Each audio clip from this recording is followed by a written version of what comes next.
चला सगळ्यांना खूप खूप धन्यवाद. प्रथम सुचेता सहस्त्रबुद्धे मॅडमचं खूप खूप मनपूर्वक हार्दिक अभिनंदन आणि धन्यवाद सुद्धा. का तर एकदमच त्या कोर्स घ्यायला आल्या आणि कठोपनिषद सारखं उपनिषदासारखं अवघड त्यांनी उचललेलं आहे.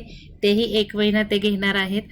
तर खूप खूप मॅडम तुमचे धन्यवाद आणि सगळ्यांचे धन्यवाद जे आता अटेंड करायला आलेले आहेत. तर कठोपनिषद उपनिषद आपल्याला सुलक्षणा मॅडमनी चांगली सुरुवात करून दिलेली आहे आणि होप सो की आपण असाच कंटिन्यू प्रवास करत राहू. काही ना काही आपण वेद घेऊ, उपनिषद घेऊ आणि हेही आपण थोडंसं ज्ञान घेऊ. तर जास्त वेळ न घेता मॅडम तुम्हाला विनंती करते की तुम्ही सुरू करा. हो मॅडम. नमस्कार सर्व साधकांना, तुमचे स्वागत असो.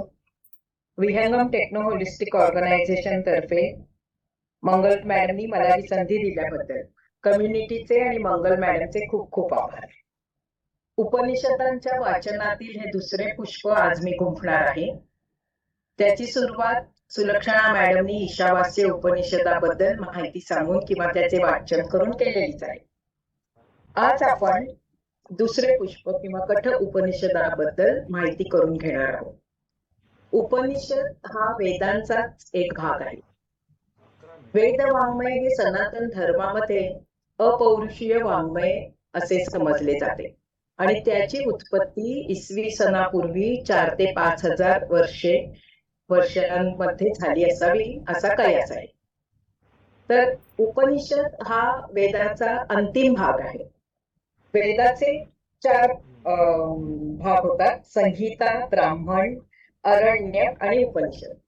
उपनिषद हा शेवटचा भाग असल्यामुळे त्याला वेदांत असेही म्हणतात.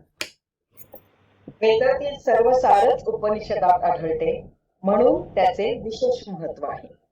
आता हे जे वेद किंवा उपनिषदे आहेत ती परंपरागत पूर्वीपासून मागच्या पिढीकडून पुढच्या पिढीकडे, गुरुकडून शिष्याकडे, वडिलांकडून पुत्राकडे अशा तऱ्हेने श्रुती आणि स्मृती या माध्यमातूनच ती पुढे पुढे सरकत गेली व आजही सर्व भारतभर ही उपनिषद किंवा हे वेद यांचं सामर्थ्य सर्वांना माहिती आहे आणि तशाच उच्चारणामध्ये सर्वत्र याचे पठण होत असते. तर आता विश्वधर्म व प्रेमाचा संदेश देणारे उच्चतम तत्वज्ञान असणारी ही उपनिषदे साधारण संख्येने 239 आहेत. महत्वाची अशी 11 उपनिषदे आहेत. त्याच्यामध्ये कठ उपनिषद हे 3ऱ्या क्रमांकावर येते. कृष्ण यजुर्वेदाच्या कठ नामक शाखेमध्ये ते येत असल्यामुळे त्याला कठ उपनिषद असे म्हणतात. या उपनिषदाची वर्णन शैली व भाषा आधुनिक, रसाळ व अतिशय सोपी वाटते. स्वामी विवेकानंदांनी म्हटलंय की कठ उपनिषदासारखे सुंदर उपनिषद दुसरे नाही. आता ह्याबद्दल माहिती देण्यासाठी किंवा ह्याचे वाचन करण्यासाठी मी जी पुस्तके रिफर केलेली आहेत ती तुम्हाला सांगते.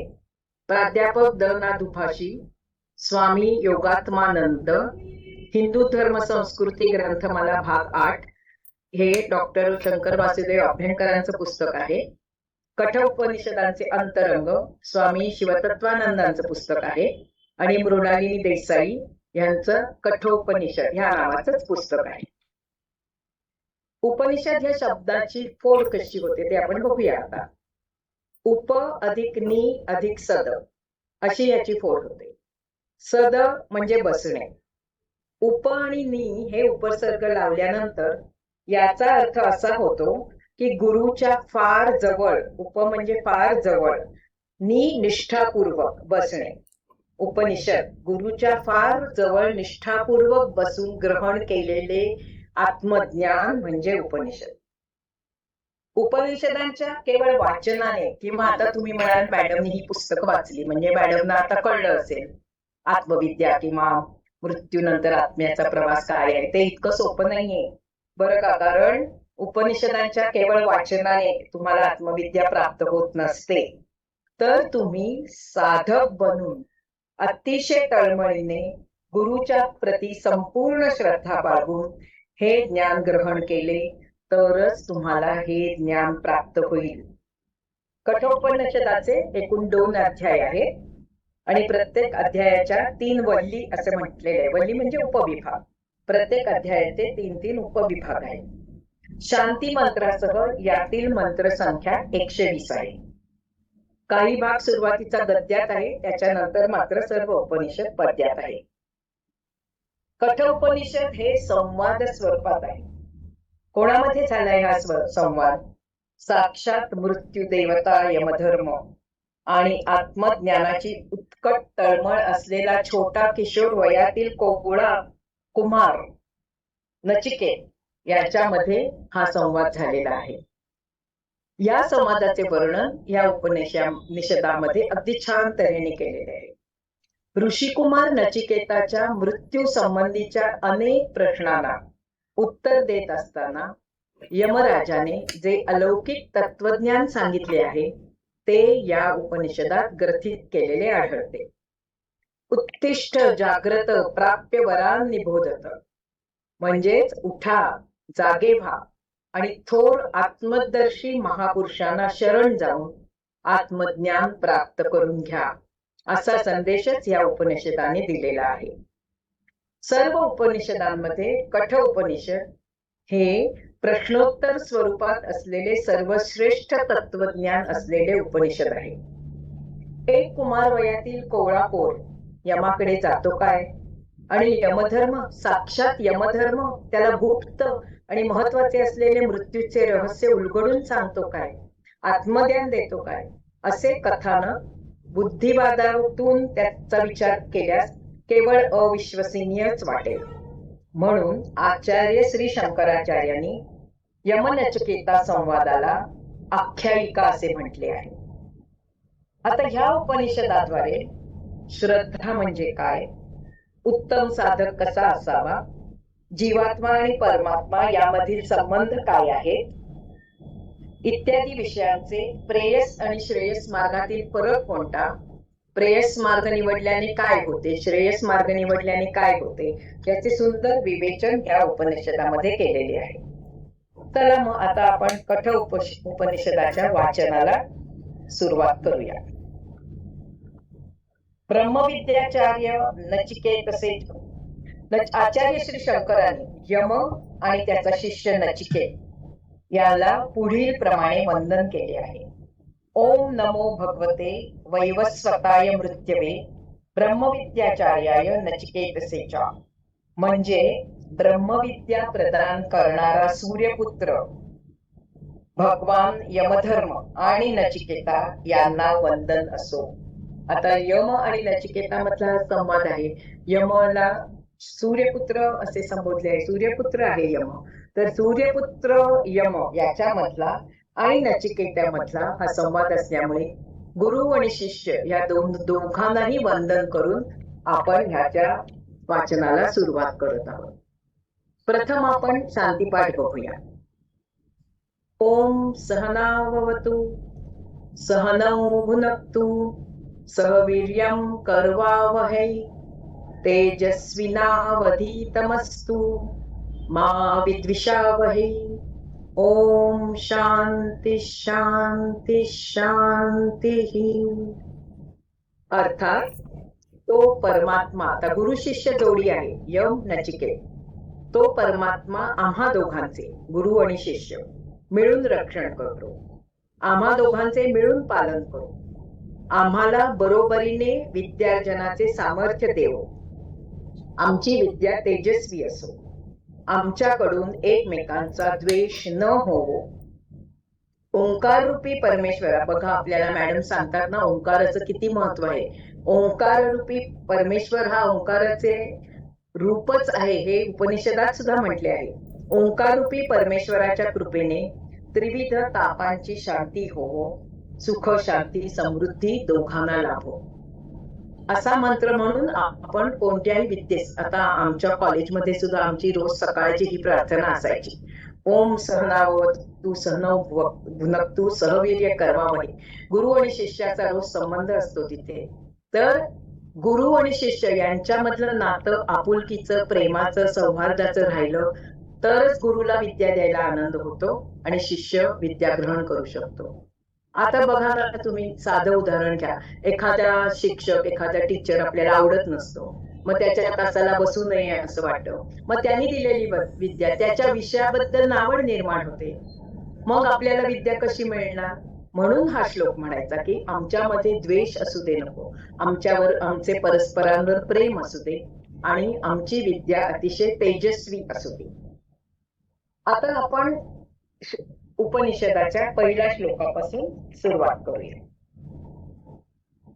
उशन ह वै वाजश्रवसः सर्व वेदसं ददौ तस्य ह नचिकेता नाम पुत्र आस. अगदी सोपं आहे. स्वर्गाची इच्छा करणारा, उशन ह वै स्वर्गाची इच्छा करणारा वाजश्रवस, त्याला गौतम असं सुद्धा नाव आहे, याने सर्व वेदसम ददौ यज्ञ यागामध्ये आपले सर्वस्व देऊन टाकले होते आणि त्याला नचिकेता नावाचा पुत्र होता. हा पहिला श्लोक आहे. आता वाजश्रव नावाच्या राजाने काहीतरी इच्छा मनामध्ये धरून, उशन हा वै, उशन म्हणजे इच्छा, काहीतरी इच्छा मनामध्ये धरून विश्वजित नावाचा यज्ञ केला. आणि विश्वजित नावाच्या यज्ञाचं विशेष असं आहे की त्याच्यामध्ये आपल्या जवळ असेल नसेल ते सर्व दान करायचं असतं. ह्या मंत्राची सुरुवातच उशन म्हणजे कामना करणारा. प्रत्येक मंत्र पूर्वीच्या काळी सुद्धा ऋषी मुनी जेव्हा प्रत्येक यज्ञ करायचे, तो प्रत्येक यज्ञ काहीतरी कामना करूनच केला जात असे. त्याप्रमाणे ह्यांनी सुद्धा मनामध्ये काहीतरी कामना धरून विश्वजित नावाचा यज्ञ संपन्न केला. या पहिल्याच मंत्रावरील भाष्याच्या सुरुवातीला श्री शंकराचार्यांनी सांगितलंच आहे की ही एक आख्यायिका आहे आणि आख्यायिकाच्या रूपातच त्याला तुम्ही समजून घ्या आणि बघा. नाहीतर एक कोराकोर यमाच्या दारात जातो काय, तिथे येऊन त्याला आत्मज्ञान देतो काय, अशा प्रकारचे कथानक बुद्धीला पटणारे नाही. तर असा हा पहिला श्लोक आहे. काय आहे पहिला श्लोक? वाजश्रवाने काही इच्छा मनात धरून विश्वजित नावाचा यज्ञ केला, पहिली ओळ, आणि त्याला नचिकेत नावाचा एक मुलगा, पुत्र होता. आता दुसरा मंत्र बघा. तम कुमारम संतम दक्षिणासु नियमानासु श्रद्धा विवेश सह मन्यत. यज्ञविधीच्या वेळी जेव्हा त्याच्या पित्याकडून म्हणजे आपल्या पित्याकडून दिलेल्या दक्षिणा ब्राह्मण लोक घेऊन जात होते, तेव्हा अजून बालवयात असलेल्या ह्या नचिकेताच्या हृदयात श्रद्धेने प्रवेश केला, श्रद्धा उत्पन्न झाली. संपूर्ण दुसरा मंत्र आपल्याला श्रद्धा म्हणजे काय हे सांगतो. आपल्या पित्याच्या अभ्युदयाबाबत त्याच्या मनामध्ये अस्तिक्य बुद्धीने प्रवेश केला आणि तो विचार करायला लागला. ब्राह्मण आपापल्या दक्षिणा नेत असताना कुमार नचिकेताच्या मनात श्रद्धा, कोणत्या यांनी श्रद्धा झाली उत्पन्न की आपल्या पित्याचे हितच व्हावे, ही भावना उत्पन्न झाली. का बरं ही भावना त्याच्या मनात उत्पन्न झाली असेल?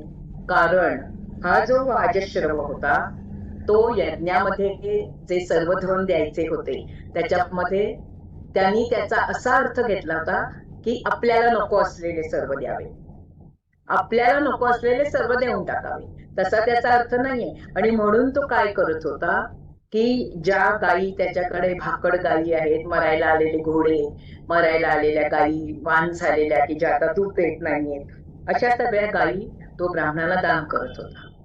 आणि ते बघून नचिकेताच्या मनामध्ये श्रद्धा उत्पन्न झाली. आता श्रद्धा याचा अर्थ काय? मी श्रद्धा याचा अर्थ शोधून काढला आहे आणि काही भाष्य, आता जे मी पुस्तकं तुम्हाला नावं सांगितली त्याच्यामध्ये सुद्धा श्रद्धा या शब्दाचा छान अर्थ दिलेला आहे. श्रद्धा म्हणजे मोठ्यांच्या बद्दल मनामध्ये जागृत झालेला आदरभाव. श्रद्धा हा एक धार्मिक अथवा आध्यात्मिक अनुभव असतो. श्रद्धेचा संबंध व्यक्तीच्या मनाशी अथवा आत्म्याशी असतो. श्रद्धा म्हणजे अशा प्रकारची ऊर्जा किंवा चेतना असते की जी मनुष्य प्राणाला अतिमजबूत बनवते. श्रद्धा हा एक महत्वपूर्ण मानवाचा गुण आहे, ज्यामुळे मनुष्याच्या जीवनात सकारात्मक बदल होण्यास सुरुवात होते आणि एकदा का श्रद्धा मनामध्ये उत्पन्न झाली की आपली पावले आपोआप पॉझिटिव्हिटीकडे वळतात, सकारात्मक बदल व्हायला लागतो. श्रद्धा ही एक विस्मय, आश्चर्याची सुद्धा भावना आहे, ज्यामुळे एखादी व्यक्ती दुसऱ्याशी कशा प्रकारे व्यवहार करत आहे याचाही बोध होतो. व्युत्पत्ती विज्ञानाप्रमाणे श्रद्धाचा अर्थ ध्यानपूर्वक लक्ष देणे अथवा एखाद्या गोष्टीची मनामध्ये नोंद करणे असाही सांगितलं आहे. शब्दकोशामध्ये श्रद्धाचा अर्थ विस्मय से युक्त गहरे सम्मान की भावना किंवा दृष्टिकोन असा दिलेला आहे. तर आता या बालकाच्या मनामध्ये श्रद्धा उत्पन्न झाली, एकतर वडिलांच्या प्रती आदर निर्माण झाला. तो वाजश्रवा त्याचे वडीलच नव्हते तर गुरु सुद्धा होते. गुरुच्या प्रती अत्युच्च आदर असा त्याच्या मनामध्ये आदर निर्माण झाला, श्रद्धा निर्माण झाली. आणि तो बघत होता की आपले पिता काय करतायत, की भाकड झालेल्या गायी आणि मरायला आलेले घोडे हे सगळं देत आहेत. त्याला आश्चर्य वाटलं. श्रद्धा म्हणजे विस्मय से युक्त गहरे सम्मान की भावना. गहरा सम्मान पण होता, अतिशय खोलवर असा आदर होता त्याला वडिलांच्या बद्दल, आणि आश्चर्य, या दोन्ही भावना त्याच्या मनामध्ये प्रगटल्या. अरे असं काय करतायत आपले वडील.